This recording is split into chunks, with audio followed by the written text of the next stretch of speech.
266 میں سے 208 نشستوں پر امیدوار کھڑے کیے، جبکہ پی ٹی آئی نے 266 کی نشستیں جو تھی ان پر 266 امیدوار کھڑے کیے۔ پھر اسی طرح جو صوبائی اسمبلی 593 سیٹس ہیں وہاں پر 463 امیدوار کھڑے کیے۔ نون لیگ کی مقابلے میں پاکستان تحریک انصاف 593 سیٹوں پر 593 امیدوار کھڑی کرتی ہے، اور اگر دونوں کو ملایا جائے تو 859 سیٹیں بنتی ہیں، جس میں نون لیگ 671 اور پی ٹی آئی 859 پر کھڑی ہے۔ اتنے امیدوار انہوں نے اس کے باوجود اتارے ہیں۔ آپ 2/3 اکثریت لینے کی بات کرتے ہیں تو راجہ صاحب قومی اور صوبائی سیٹیں اگر دیکھا جائے تو آپ کو 188 سیٹوں پر امیدوار چاہیے ہوں گے، اور آپ کو 188 سیٹوں پر آپ کو امیدوار نہیں ملے تو یہ 2/3 اکثریت کیسے پوری ہوگی؟ اس پر ایک تو کمنٹ کر دیں، اور پی ٹی آئی کی مقبولیت۔ رائے صاحب جو اگلی 3 چیزیں ہیں اس پر بھی آتے ہیں، لیکن یہ ٹائم کا خان صاحب کے حوالے سے آرٹیکل آنا، اس کی ٹائمنگ بڑی امپورٹنٹ ہے۔ رائے صاحب دیکھیں ہاشمی صاحب، ٹائم نے یہ جو مضمون لکھا اس کے 2 مزید اہم ترین جو پوائنٹس ہیں ان پر بھی بات کرتے ہیں، لیکن کوئکلی جو 3 دلچسپ اور بڑی بریکنگ نیوز ہیں یہ بھی اپنے ویورز کے ساتھ شیئر کرتے ہیں۔ ان میں سے ایک خبر ایسی ہے کہ اس خبر کی وجہ سے اور اس خبر کے مطابق عمران خان صاحب کے دوبارہ پرائم منسٹر بننے کا راستہ کھل گیا ہے۔ بڑے عرصے کے بعد ایک مثبت اور پازیٹیو خبر عمران خان صاحب کے متعلق آئی ہے، اور الیکشن کمیشن نے اور پاکستان کے چوٹی کے قانونی ماہرین نے اس کی تصدیق بھی کی ہے۔ اور ایک خبر ہے کہ جسٹس فائز عیسیٰ صاحب کے ساتھ، یعنی جس طریقے سے جسٹس فائز عیسیٰ صاحب کے متعلق ہم یہ کہتے ہیں کہ چھوٹے چھوٹے فائز عیسیٰ صاحب ہر جگہ موجود ہوتے ہیں، تو ایک ان کے ساتھ بھی پرینک ہوا ہے۔ پہلے یہ جو پرینک ہوا ہے گجرات میں، اس کے متعلق کوئکلی اپنے ویورز کو بتاتے ہیں۔ اب ہاشمی صاحب یہ حلقہ ہے PP 31، یہاں پر جو تحریک انصاف کے امیدوار ہیں، یعنی پنجاب اسمبلی کا حلقہ گجرات سے PP 31، ان کے ایک کزن ہیں چیمہ صاحب۔ اب چیمہ صاحب جو ہیں یہ اپنے کزن سے ملنے کے لیے امریکہ سے آئے، اور یہ جو چیمہ صاحب ہیں یہ خود امریکہ میں پولیس ڈپارٹمنٹ میں ہیں، نیو یارک پولیس ڈپارٹمنٹ میں یہ کام کرتے ہیں۔ ان سے غلطی یہ ہو گئی کہ یہ اپنی ونٹر ویکیشن کے اندر کچھ انہوں نے چھٹیاں لیں، یہ گجرات آئے، اپنے کزن کے گھر بیٹھے ہوئے تھے، تو یہاں پر چونکہ ان کے کزن PTI کے امیدوار ہیں تو ان کے گھر پر چھاپا پڑ گیا۔ یہاں پر چیمہ صاحب بھی بیٹھے ہوئے تھے، تو چیمہ صاحب کو تحریک انصاف کا ایک فعال کارکن سمجھ کر اور تحریک انصاف کا ایک فعال کارکن کنسیڈر کر کے قرار دے کر گرفتار کر لیا گیا، اغوا کر لیا گیا، اور ان پر الزام یہ لگایا گیا کہ یہ نعرے لگا رہے تھے تحریک انصاف کے حق میں اور عمران خان صاحب کے حق میں۔ اب جس وقت انہیں گرفتار کر لیا گیا تو بعد میں پتہ یہ چلا کہ یہ تو نیو یارک پولیس کے ایک آفیسر ہیں، ان کے ایک اہلکار ہیں۔ آپ اندازہ کر لیں کہ پاکستان کے اندر کس طرح کی اندھیر نگری ہو رہی ہے کہ انہوں نے یہ بھی جاننے کی کوشش نہیں کی۔ انہوں نے کہا کہ بس یہ جو PTI کا امیدوار ہے اس کے گھر جو بھی بیٹھا ہے اس کو اٹھاؤ اور اس کے اوپر مقدمے درج کر دو۔ تو ایک تو پرینک یہ ہو گیا۔ اب آ جائیں کہ عمران خان صاحب کے دوبارہ پرائم منسٹر بننے کے حوالے سے ایک کیا بریکنگ نیوز آئی ہے، جو کہ الیکشن کمیشن سے ایک تصدیق شدہ خبر ہے۔ ہاشمی صاحب، پاکستان کا جو ایک بہت بڑا انگریزی اخبار ہے اس نے یہ خبر شائع کی ہے، اور اس خبر میں یہ لکھا گیا ہے کہ الیکشن کمیشن نے یہ کہا ہے کہ تحریک انصاف اپنا انتخابی نشان کھونے کے باوجود ایک تسلیم شدہ سیاسی جماعت ہے جو الیکشن کمیشن میں رجسٹرڈ بھی ہے۔ اس کے بعد کہا گیا کہ الیکشن کمیشن نے یہ بتایا کہ PTI کی بطور جماعت جو رجسٹریشن ہے یہ ختم نہیں کی گئی، صرف یہ کیا گیا ہے کہ الیکشن کمیشن کے غلط الزام کے بقول کہ PTI اپنا انٹرا پارٹی الیکشن قانون کے مطابق نہیں کرا سکی تو اس کا صرف انتخابی نشان لیا گیا۔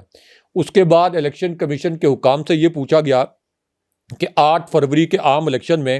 جو آزاد امیدوار کامیاب ہوں گے PTI کے، کیا یہ پھر PTI میں شامل ہو سکیں گے؟ کیونکہ یہ ایک بڑا خدشہ تھا کہ یہ آزاد امیدوار کدھر جائیں گے۔ PTI سے تو انتخابی نشان چھین لیا گیا،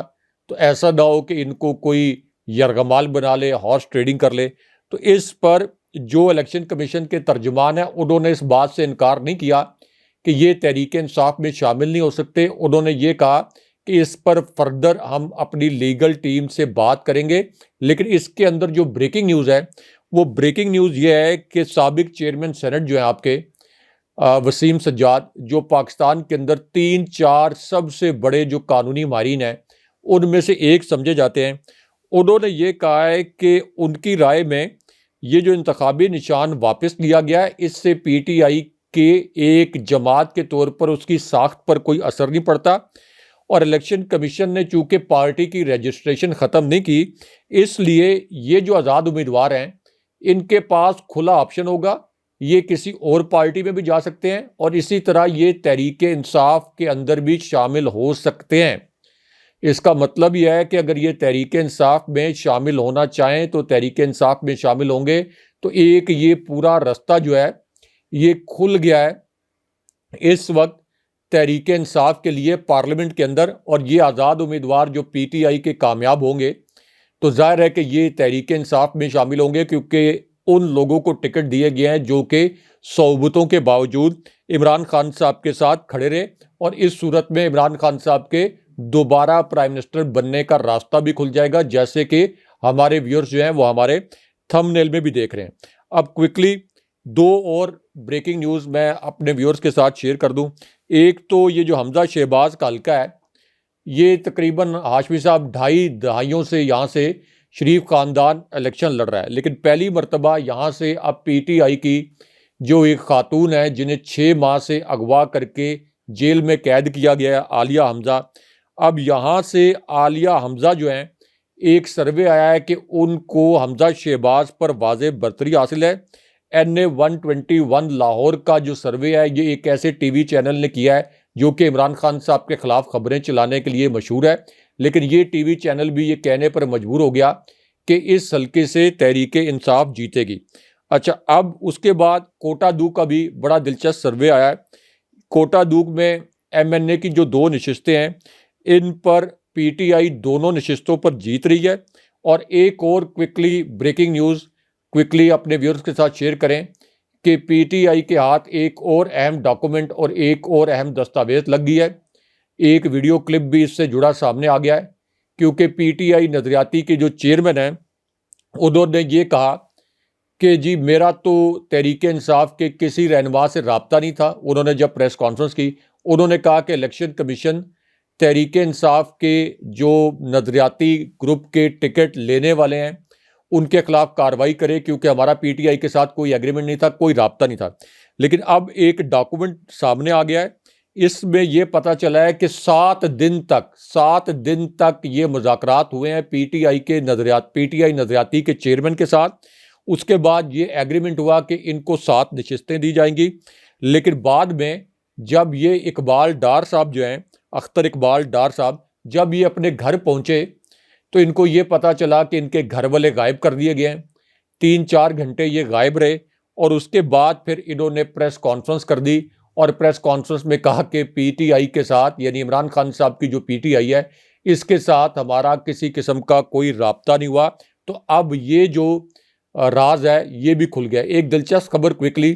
مریم نواز جو ایک بہت بڑی سیاسی خاتون کے طور پر خود کو بنوانے کی کوشش کرتی ہیں، تو عام طور پر جو سیاسی رہنما ہیں ان کو کتابوں وغیرہ کے تحفے دیے جاتے ہیں۔ اب ان کو جو تحفہ دیا گیا ہے یہ بھی کوئی بری بات نہیں ہے، لیکن سوشل میڈیا پر ان کی یہ ویڈیو وائرل ہے، ان کو ایک بھینس کے اوپر غبارے باندھ کر یہ ان کو گفٹ کی گئی ہے، اور نون لیگ کے جلسے سے ہی ایک خاتون اینکر کی ایک بڑی تکلیف دہ ویڈیو بھی سامنے آئی ہے جس میں ان کو ہراساں کیا گیا ہے۔ یہ پی ٹی آئی پر جعلی الزامات لگاتے تھے، لیکن یہ ویڈیو ایسی ہے کہ اس کے مناظر کو میں الفاظ میں بیان نہیں کر سکتا، کیونکہ ہمارا جو چینل ہے یہ فیملیز بھی دیکھتی ہیں۔ اب آ جائیں جو ٹائم کے 2 نکات آپ نے ڈسکس کیے۔ دیکھیں ہاشمی صاحب، ٹائم کا جو سب سے اہم نکتہ ہے وہ یہ ہے کہ عمران خان صاحب کو ان کے انٹرنیشنل ویژن کی وجہ سے ان کی حکومت گرائی گئی، یعنی اگر وہ چاہتے تو پاکستان کی اس وقت کی اسٹیبلشمنٹ سے سمجھوتا کر لیتے، یا آپ یہ کہہ لیں کہ پاکستان کے مفادات پر سمجھوتا کر کے انٹرنیشنل اسٹیبلشمنٹ سے وہ اپنے رابطے استوار کر لیتے، دوسرے ملکوں کے مفادات کو سرو کرتے، پاکستان کے مفادات کو پس پشت ڈال دیتے۔ مثال کے طور پر جس طرح سے عمران خان صاحب نے ایبسلوٹلی ناٹ کے الفاظ بولے، پوری دنیا کو، یعنی دنیا کی جو طاقتیں ہیں جو کہ دوسرے ملکوں کو اپنی کالونی سمجھتی ہیں، ان طاقتوں کو عمران خان صاحب نے اوفینڈ کر دیا۔ کیوں؟ عمران خان صاحب نے پاکستان کا مفاد مد نظر رکھا کہ اگر یہاں پر ہوائی اڈے دے دیے گئے، ایئر بیسز دے دیے گئے، تو یہاں دہشت گردی کی نہ تھمنے والی ایک لہر آ جائے گی۔ عمران خان صاحب نے اسی طرح، مجھے یاد ہے بہت اچھے طریقے سے، میں اس کا عینی شاہد ہوں کہ جب وہ اقوام متحدہ کی جنرل اسمبلی سے خطاب کرنے کے لیے نیو یارک گئے، میں اس ہال میں موجود تھا۔ عمران خان صاحب نے وہاں ایک ایسی تقریر کی، مسلمانوں کو بھی ڈیفینڈ کیا، اسلام کو ڈیفینڈ کیا، پاکستان کو ڈیفینڈ کیا، مودی کو گرل کیا۔ تو اس کے اوپر آپ یہ کہہ سکتے ہیں کہ بہت سی طاقتیں جو ہیں وہ اوفینڈ ہو گئیں، کیونکہ عمران خان صاحب نے امت مسلمہ اور پاکستان کے مفاد کی بات کی۔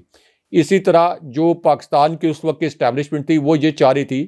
کہ تمام، جس طرح 75 سال سے ہوتا آیا ہے، کہ انہیں کی باتیں مانی جائیں، جیسے عثمان بزدار کو ہٹانے کا مطالبہ تھا جناب باجوہ کا، وہ عمران خان صاحب نے نہیں مانا ایک الیکٹڈ پرائم منسٹر کے طور پر۔ جناب فیاض حمید کے تبادلے کے معاملے پر عمران خان صاحب نے بڑی ریزسٹنس کی، جب ان کو پشاور کا کور کمانڈر بنانے کی کوشش کی انیشلی جناب باجوہ نے۔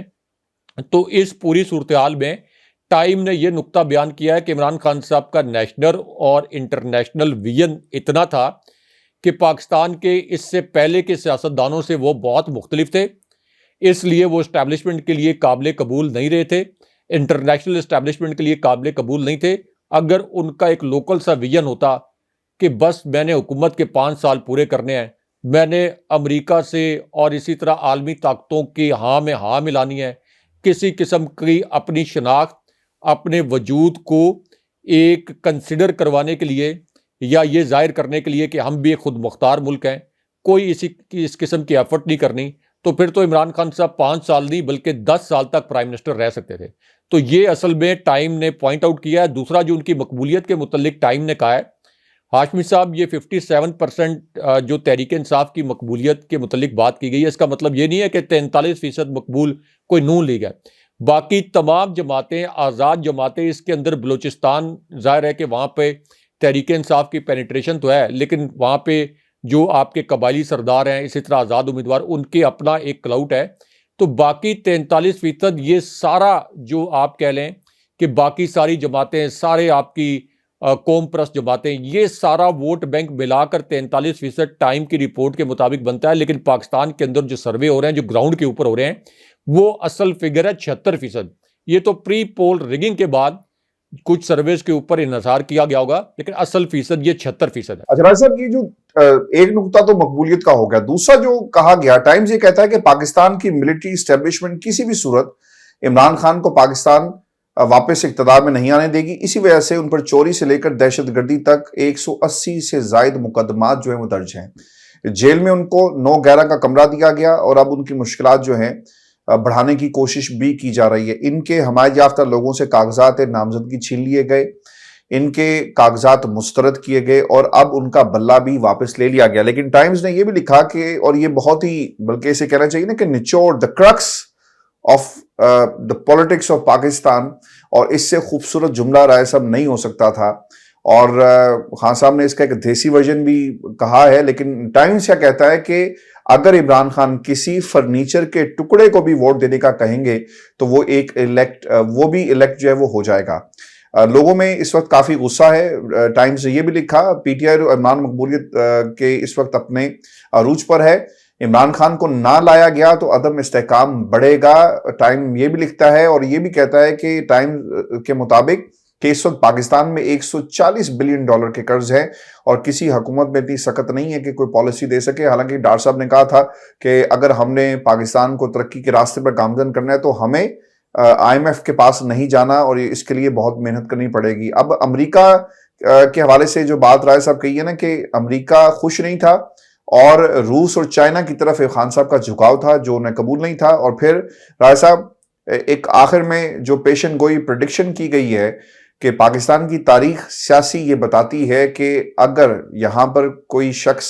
حکومت میں آتا ہے تو وہ حکومت پوری نہیں کرتا، تو اگر شریف خاندان طاقت میں آ بھی گیا تو کیا وہ مدت اپنی پوری کر پائے گا؟ اس سوال کے ساتھ انہوں نے پاکستان کی عوام کے سامنے یہ ایک پورے کا پورا سیاسی منظرنامے کا خاکہ جو وہ کھینچ دیا ہے۔ راج صاحب، خان صاحب کی 190 ملین پاؤنڈ کیس کی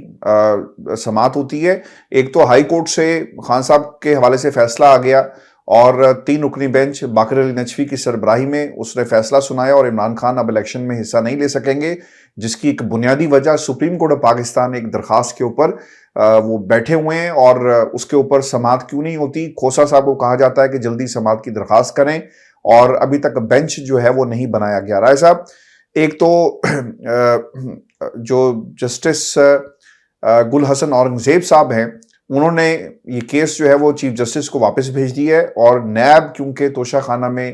ایک فریق ہے تو کہا جا رہا ہے کہ ان ایک بڑا بینچ بنایا جائے، یعنی 2 رکنی بینچ کم از کم سماعت جو ہے وہ کرے گا. اور اب جو سب سے اہم خبر رائے صاحب یہ بھی آئی ہے کہ جیل سے یہ جو افضل مروت صاحب ہیں، شیر افضل مروت صاحب، ان کو باقاعدہ طور پر اسلام آباد بلایا گیا ہے. ایک پریس ریلیز جاری کی گئی اور اس کے اوپر کہا یہ جا رہا ہے کہ یہ عمران خان سے بہت جلدی جو ہے وہ اب جیل میں ملاقات بھی کریں گے اور آئندہ کا لائے عمل اور کس قسم کی کیمپین کرنی ہے اس کے حوالے سے بھی بات چیت جو ہے وہ کی جائے گی. رائے صاحب، اگر آپ اجازت دیں تو میں صرف اس کے اندر ایک ایڈیشن یہ کر دوں کہ لندن پلان کی خان صاحب نے جو صحافیوں سے گفتگو ہوئی ہے وہ یہ کہتے ہیں کہ جمہوریت کو روندا جا رہا ہے. انتخابی مہم شروع ہونے کے باوجود ہمارے لوگوں کو اٹھایا گیا. 9 مئی کے واقعات میں عورتوں اور بچوں کے ساتھ جو کچھ ہوا وہ قوم کے سامنے ہے. ہم پلان سی لے کر 8 فروری کو جو ایک سرپرائز دیں گے اور اس کے اوپر شہباز شریف صاحب نے کہا جی کہ ہم بھی آپ کو ایک سرپرائز دیں گے، تو دیکھتے ہیں کہ سرپرائز کس کا بڑا ہوگا. اب خان صاحب نے جو شیر افضل مروت صاحب کے حوالے سے کہا کہ شیر افضل مروت جذباتی ہے، اس سے کراچی سے لاہور آنا ہوتا اور پہنچ وہ کوئٹہ جاتے ہیں. اس کی باتوں میں وضاحت دینا پڑتی ہے، باقی وہ سامنے سے کھیل رہا ہے، یعنی فرنٹ فٹ پہ آ کر کھیل رہا ہے. اور جنرل باجوہ کی باتیں بھی خان صاحب نے کی اور اوپن ٹرائل کی بھی وہ بات کر رہے ہیں. رائے صاحب، میں چاہوں گا اس پر آپ کوئکلی کمنٹ کر دیں، چونکہ جو شہباز شریف صاحب نے پاکستان کے چیف جسٹس کو ایک مہرہ کہا ہے، ہمیں اس پر بھی بات کرنی ہے. دیکھیں ہاشمی صاحب، ایک تو اس سے پہلے ایک جو جے آئی ٹی بنی کہ سپریم کورٹ کے ججز کی مبینہ توہین کے متعلق، ایک تو جب سپریم کورٹ کا یا کسی بھی عدالت کا فیصلہ آ جاتا ہے تو وہ فیصلہ عوامی ملکیت ہوتا ہے، یہ تو تمام قانون دان اور ججز سمجھتے ہیں. اور اگر کسی کو توہین عدالت یا توہین چیف جسٹس پر پکڑنا ہے تو سب سے پہلے تو مریم نواز کو پکڑنا چاہیے. مریم نواز نے جسٹس اعجاز الحسن جب حاضر سروس جج تھے اور اگلا انہوں نے چیف جسٹس بننا تھا تو انہوں نے ان کی تصویر لہرائی اور انہوں نے کہا اس شخص کی شکل دیکھو، یہ چیف جسٹس بننا چاہتا ہے. اس کے بعد سٹنگ چیف جسٹس تھے آپ کے جسٹس بندیال، اور جسٹس بندیال کے خلاف فضل الرحمان نے جو شارع دستور پر ریلی نکالی، اس میں یہ الفاظ میں استعمال نہیں کرنا چاہتا تھا لیکن ایک صحافی کو کبھی کبھار بڑے تلخ الفاظ استعمال کرنے پڑتے ہیں. تو جسٹس بندیال جو چیف جسٹس تھے وہاں پر یہ نعرے لگوائے گئے چیف جسٹس کتا ہائے ہائے. اور فضل الرحمان نے یہ کہا کہ جمہوریت کے لیے ان 3-4 ججوں کی قربانی بھی دینی پڑے تو دے دیں. ان کے جو ان کی ایک جو شدت پسند تنظیم ہے ذیلی JUI کی، اس کے اس وقت وہ رضاکار، نام نہاد رضاکار موجود تھے شارع دستور پر، اور کسی بھی وقت سپریم کورٹ پر حملہ ہو سکتا تھا کیونکہ چیف جسٹس صاحب، جسٹس منیب اختر، جسٹس اعجاز الحسن جب یہ سب کچھ کہا گیا تو عدالت کے اندر موجود تھے. اور بعد میں چیف جسٹس نے ایک فیصلے میں اس کا ذکر بھی کیا کہ ہماری جانوں پر حملہ کرنے کی کوشش کی گئی. تو سب سے پہلے تو آپ پکڑے مریم نواز کو. اس کے بعد شہباز شریف نے پشاور ہائی کورٹ کے متعلق کہا، کیا الفاظ کے جب پشاور ہائی کورٹ نے انتخابی نشان PTI کا بلہ بحال کیا تو انہوں نے کہا کہ رشتہ داریاں نہیں نبھانی چاہیے، یہاں پہ تو کوئی رشتہ داریاں نبھائی جا رہی ہیں. تو یہ کیا بات ہوئی کہ جو لوگ ڈائریکٹ ججز کے اوپر تنقید کر رہے ہیں، لاہور ہائی کورٹ کے چیف جسٹس کو کہا کہ داماد chief justice, sitting chief justice کو کہا کہ داماد چیف جسٹس، سپریم کورٹ کے سٹنگ ایک جج کو کہا کہ ٹرک والا جج. تو ان کے خلاف کارروائی کی آپ میں جرت نہیں ہے. اور جو جسٹس فائز عیسیٰ کے فیصلے پر تنقید کر رہا ہے، اس فیصلے پر تنقید پر آپ یہ کہہ رہے ہیں کہ توہین چیف جسٹس ہو رہی ہے، یہ کہاں کا انصاف ہے؟ اور دوسری بات یہ ہے کہ یہ جو الفاظ استعمال کیے گئے کہ سپریم کورٹ کے ججز کی توہین، سپریم کورٹ کے کسی اور جج پر تو تنقید نہیں ہو رہی، صرف جسٹس فائز عیسیٰ پر تنقید ہو رہی ہے. تو سیدھا آپ پھر یہ JIT بنائیں کہ توہین چیف جسٹس یعنی آپ یہ کہہ لیں کہ نام نہاد کہ جسٹس فائز عیسیٰ صاحب کا جو فیصلہ ہوگا وہ اتنا ایک ہولی بک ہوگا اور اتنا آپ یہ کہہ لیں کہ مقدس فیصلہ ہوگا کہ اس کے اوپر آپ تنقید نہیں کر سکتے۔ دوسرا یہ ہاشمی صاحب کہ یہ جو اسلام آباد ہائی کورٹ کے اس سے پہلے فیصلے آئے ہیں ان کے اوپر بھی ان کے اسپرٹ کے مطابق عمل نہیں کیا گیا، یعنی اسلام آباد ہائی کورٹ کے فیصلوں کو ٹرائل کورٹ نے بار بار روندا ہے، حالانکہ ٹرائل کورٹ جو ہے وہ اسلام آباد ہائی کورٹ کے ماتحت ہے۔ جتنی بھی ٹرائل کورٹس ہیں اسلام آباد کی حدود میں وہ ان کی ماتحت ہے، لیکن اس کے باوجود آپ دیکھیں کہ سائفر کیس ہو، اسی طرح آپ کا جو توشہ خانہ کا نام نہاد کیس ہے اور دیگر کیسز، ان کے جعلی ٹرائل وہیں پر اڈیالہ جیل میں کیے گئے ہیں۔ اس وجہ سے میں کہتا ہوں کہ جسٹس فائز عیسیٰ صاحب کی جوڈیشری میں جتنی اندھیر نگری ہوئی ہے اس کی کوئی مثال نہیں ملتی، لیکن کوئی بات نہیں، اکتوبر تک یہ دور بھی ختم ہو جائے گا، اس کے بعد دیکھیں گے کہ مورخ جسٹس فائز عیسیٰ صاحب کو کن الفاظ میں یاد رکھتا ہے۔ اچھا راج صاحب، یہ جو خان صاحب کی صحافیوں سے گفتگو ہوئی ہے اس میں ایک تو آج کل خان صاحب نا ریگولر بیسس پہ قرآن پاک کا حوالہ دے رہے ہیں، تلاوت کرتے ہیں، اور جو لوگ ان سے مل کر آئے ہیں ان کی شخصیت میں اب قرآن پاک کی جو تعلیمات ہیں اس کا بار بار وہ ذکر کرتے ہوئے نظر آتے ہیں۔ خان صاحب نے یہ بھی کہا کہ جو معاشرے امر بالمعروف پر نہیں چلتے وہ تباہ ہوتے ہیں۔ قرآن میں یہ بھی ہے کہ منافق بدی کے ساتھ کھڑے ہوتے ہیں اور اچھائی کے خلاف جاتے ہیں۔ انصاف کے بغیر معاشرہ ترقی نہیں کر سکتا۔ لوگوں کو اٹھا کر سافٹ ویئر اپڈیٹ کیا جاتا ہے، لوگوں یہ سافٹ ویئر اپڈیٹ کے اسپیشلسٹ بن چکے ہیں، ویگو ڈالا اٹھا کر لے جاتا ہے، اس کے بعد پتہ چلتا ہے کہ بندے کا سافٹ ویئر اپڈیٹ ہو گیا۔ انہوں نے پی ٹی آئی کی تمام قیادت کو اڑا دیا، انتخابی نشان تک لے لیا، پی ٹی آئی کے امیدواروں کو گندے گندے نشانات دیے گئے، لوگوں کو اٹھا کر 9 میں ڈالا جا رہا ہے۔ مریم کے فلیٹس کو کیوں نہیں پوچھا جاتا؟ نواز شریف، مریم اور نواز اور زرداری نے توشہ خانہ سے گاڑیاں لی، ان سے کیوں نہیں پوچھا جاتا؟ تمام تر توجہ پی ٹی آئی کو ختم کرنے پر لگی ہوئی ہے۔ سپریم کورٹ کو انسانی حقوق کی خلاف ورزیوں کو دیکھنا ہے۔ ہمارے امیدوار انتخابی مہم کے لیے نکلتے ہیں تو ان پر ایف آئی آر کٹ جاتی ہے۔ ان کی تمام تر توجہ پاکستان تحریک انصاف کو ختم کرنے پر لگی ہوئی ہے۔ پھر رائے صاحب، the people are more interested to know کہ خان صاحب جیل میں کیا کرتے ہیں۔ انہوں نے کہا جی کہ جیل میں ریلیکس ہونے کا ٹائم مل جاتا ہے، جیل میں موبائل فون سے آزاد ہو گیا ہوں، ریلیکس ہونے کا ٹائم ہے، ورزش بھی کر لیتا ہوں، قوم کو فیصلہ کرنا ہے کہ انہیں غلام بننا ہے یا آزاد۔ جنگ آزادی، یہ جنگ آزادی کی جنگ ہے۔ کیا ہم نے ہمیشہ طاقتور کی غلامی کرنی ہے؟ جب تک زندہ ہوں لڑتا رہوں گا اور غلامی قبول نہیں کروں گا۔ نواز شریف کیوں خاموش ہے اور انہوں نے کیوں غلامی قبول کر لی ہے؟ پھر ایک سوال نا سوشل میڈیا پر وائرل کارٹون سے متعلق بھی ہوا ہے۔ وہ یہ کہتے ہیں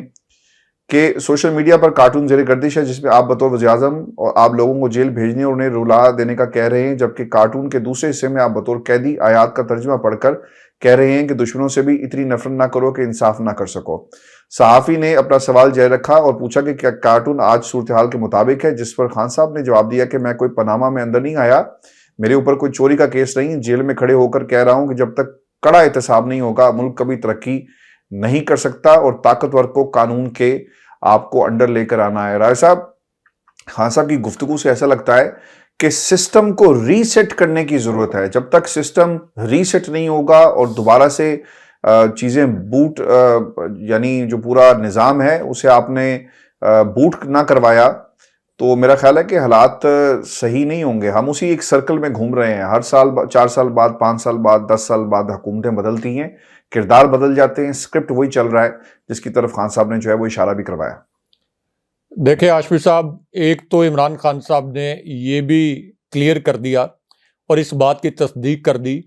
کہ انہیں کچھ پیغامات بھجوائے گئے تھے